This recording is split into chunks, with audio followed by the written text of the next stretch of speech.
Et on va parler d'Atangandi. J'ai dit encore que on a fait la psychanalyse de ce monsieur. Parce qu'il faut comprendre l'homme. Vous comprenez un peu et pourquoi il agit comme ça. Mais monsieur Feu-Dieu, Atangandi a fait la prison ou pas?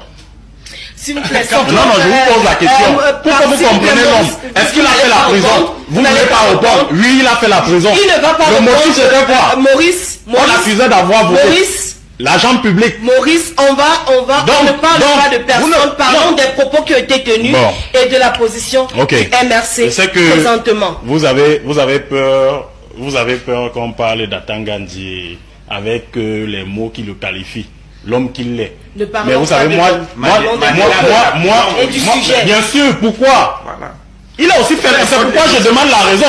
Mandela a fait 27 ans pour une cause noble. Pour une cause noble. Maurice Kamto a aussi fait presque 10 mois de prison pour une cause noble. Pour une cause noble. Mais Atangandi a fait la prison parce qu'on l'accusait d'avoir volé l'argent public. Il a été réinséré. La première ministre aujourd'hui de la prison au ministère. Donc la société. Je dis encore que. D'où vient-il que le ministre de l'administration territoriale croit pouvoir se mettre en surplomb? S'il est candidat, qu'il présente sa candidature. S'il est électeur, qu'il s'assure qu'il a sa carte d'électeur et aille voter le jour venu. Sa fonction de ministre de l'administration territoriale fait de lui un acteur du processus électoral, comme les partis politiques, comme Elecam et comme d'autres acteurs déterminés par la loi. Il faut arrêter la confusion et l'esbrouf. Il faut arrêter le m'as-tu vu. Cela n'impressionne personne.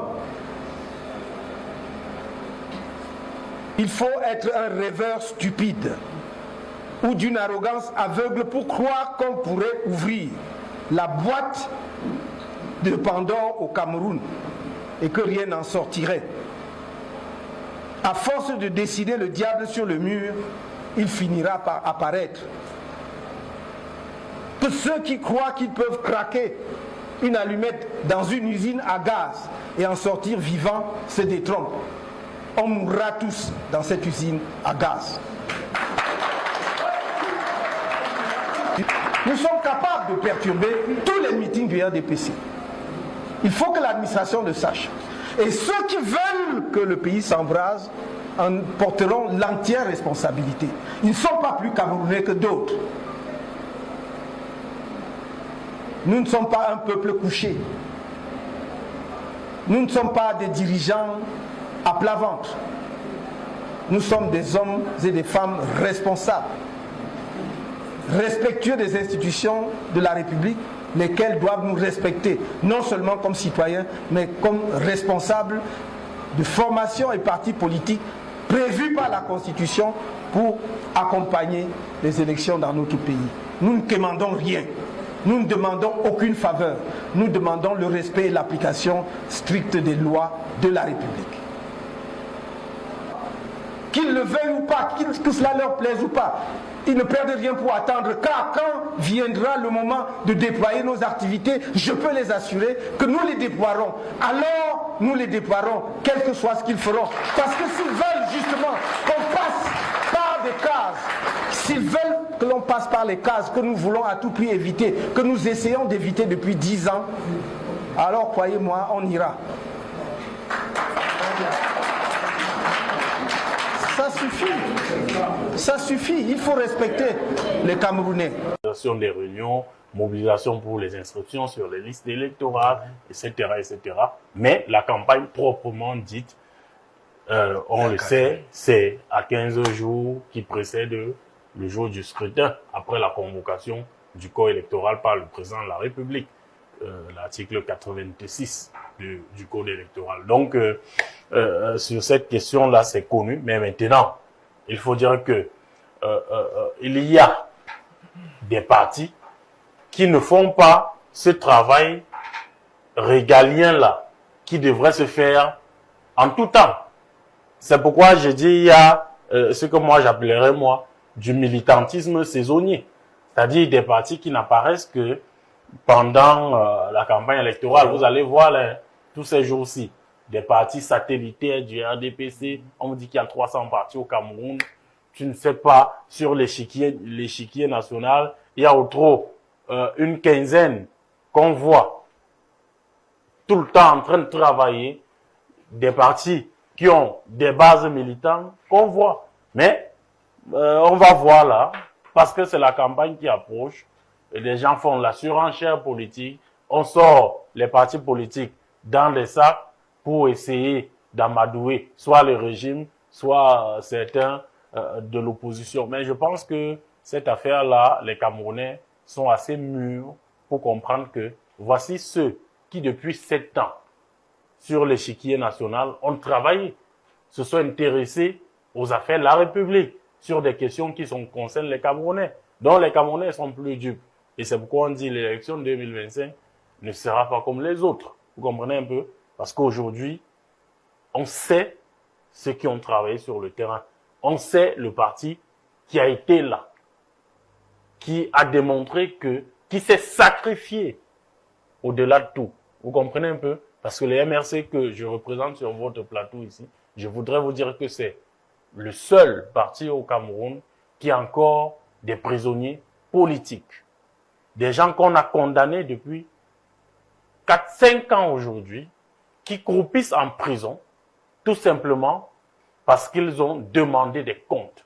Des comptes sur l'argent de la canne qui s'est envolé. Des comptes pour dire, la guerre au nord-ouest, au sud-ouest, il faut que ça s'arrête. Le grand dialogue n'a rien produit. Des comptes sur l'affaire du Covid, les milliards emportés. Le professeur Alain Fogué est en prison depuis 5 ans. Le porte-parole du président national du MRC, Bibou Nissak, est en prison. Et plein d'autres militants, ils sont encore une trentaine, une quarantaine, il me semble, qui sont condamnés pour 7 ans de prison devant un tribunal militaire, tout simplement parce qu'ils ont exprimé leur avis. Moi, je pense aujourd'hui que c'est un sacrifice que les Camerounais ont dans leur subconscient. Vous comprenez un peu? Que des militants, parce que moi je le dis et je l'ai dit ailleurs, on ne fait pas la rébellion parce qu'on a trouvé des motifs farfelus comme ça pour condamner des gens. On ne fait pas la rébellion avec l'arbre de paix dans la main. Vous comprenez? Parce que aucun des militants du MRC qu'on a arrêté devant le domicile du professeur Maurice Kamto en septembre 2020 n'avait même une arme blanche. Le professeur Alain Fogué qui est venu pour calmer les militants parce que les escouades de policiers avaient encadré la maison de Maurice Kamto, les militants sont sortis pour venir là, on les arrête. Le professeur Alain Fogué vient pour calmer, et il faut le rappeler, c'était à la veille d'une marche pacifique qu'on devait organiser, je pense, le 20 septembre. Le 19, il vient pour calmer, on l'arrête. Le 20, au matin, on arrête son porte-parole, Bébé Nissak, on le réveille pratiquement sur son lit conjugal pour l'endroit où il est aujourd'hui. Donc je pense que on ne peut pas faire avancer un pays en voulant tuer les militants d'un parti. Dans un style qui lui est propre, Monsieur le ministre de l'administration territoriale, au mépris de la Constitution qui, en son article 3, dispose que les partis et formations politiques concourent à l'expression du suffrage,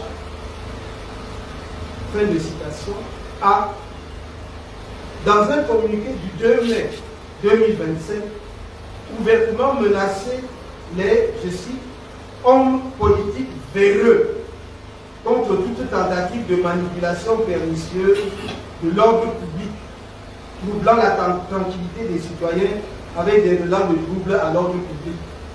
Fin de citation. Il a aussi révélé avoir instruit aux autorités administratives de ne plus tolérer les instructions faites, je cite, par certains politiciens en quête de notoriété. Fin de citation.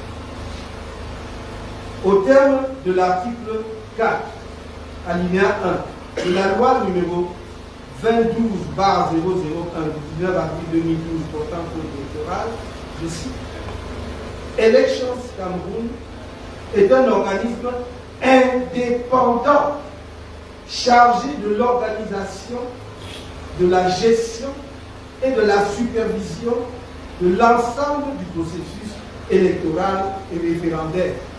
Faites de citation. En conséquence de cette disposition, Elections Cameroun est doté de la personnalité juridique et jouit d'une autonomie de gestion. Article 3. Alors, d'où vient-il que le ministre de l'administration territoriale, militant patenté du RDPC, reçoive en ses bureaux, sans les membres de la commission électorale, le président du conseil électoral et le directeur général de l'ECA, tous des militants non affranchis du RDPC, pour une concertation sur le déroulement des inscriptions sur les listes électorales dans la perspective des élections électorales à venir dans notre pays. Fin de citation. Ou plus grave, qu'ELECA, un organe électoral supposé indépendant, à qui la loi a conféré donc une autonomie de gestion, comment peut-il aller soumettre le processus électoral dont il a légalement la charge au ministre de l'administration territoriale, qui est un acteur du système électoral au même titre que les partis politiques, au point que celui-ci se permet de déclarer dans un communiqué qu'il a, je cite, noté avec satisfaction que le processus électoral se déroule normalement et que, je cite, ELECA tient régulièrement des concertations avec les acteurs du processus électoral. Fin de citation. D'où vient-il que le ministre de l'administration territoriale doit pouvoir se mettre en surplomb s'il est candidat, qui présente sa candidature, s'il est électeur, qui s'assure qu'il a sa carte d'électeur et aille voter le jour venu. Sa fonction de ministre de l'administration territoriale fait de lui un acteur du processus électoral, comme les partis politiques, comme ELECAM et comme d'autres acteurs déterminés par la loi. Il faut arrêter la confusion et l'esbrouf. Il faut arrêter le matu vu. Cela n'impressionne personne.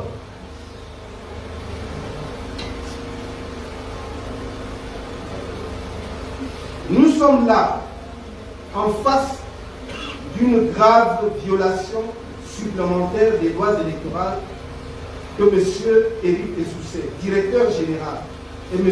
Eno Abrahams Egbe, président du conseil électoral, ont commis. Alors que la loi garantit l'indépendance de l'État, afin de le mettre à l'abri des soupçons, ce sont curieusement ses principaux dirigeants qui organisent sa soumission et son inféodation au pouvoir RDPC. Ceci est une faute grave qui doit être sanctionnée aussi bien par le conseil électoral que par le gouvernement. Le directeur général et le président du conseil électoral ont trahi leur serment. Ils doivent démissionner ou être démissionnés. Nous venons de diffuser un élément. J'espère que vous avez tous suivi ce qu'un responsable politique a dit de lui-même. Non seulement il a décidé de boycotter les élections législatives et municipales de 2020, mais il a fait un point de presse pour justifier le bien fondé de son boycott. Et vous voyez que quand il a dit que j'ai décidé de boycotter les élections, il a été ovationné. Ça veut dire que pleinement conscient de la position. Non, je vous pose la question. Pourquoi vous comprenez l'homme? Est-ce qu'il a fait la prison? Vous ne voulez pas répondre? Oui, il a fait la prison. Il ne va pas le motif c'était quoi? Maurice, on l'accusait d'avoir voté. L'agent public. Maurice, on ne parle pas de personnes, parlons des propos qui ont été tenus et de la position du MRC présentement. Vous avez peur qu'on parle d'Atangandi avec les mots qui le qualifient, l'homme qu'il est. Mais vous savez, moi, bien sûr, pourquoi? Voilà. Il a aussi fait, c'est pourquoi je demande la raison. Mandela a fait 27 ans pour une cause noble. Pour une cause noble. Maurice Kamto a aussi fait presque 10 mois de prison pour une cause noble. Pour une cause noble. Mais Atangandji a fait la prison parce qu'on l'accusait d'avoir volé l'argent public.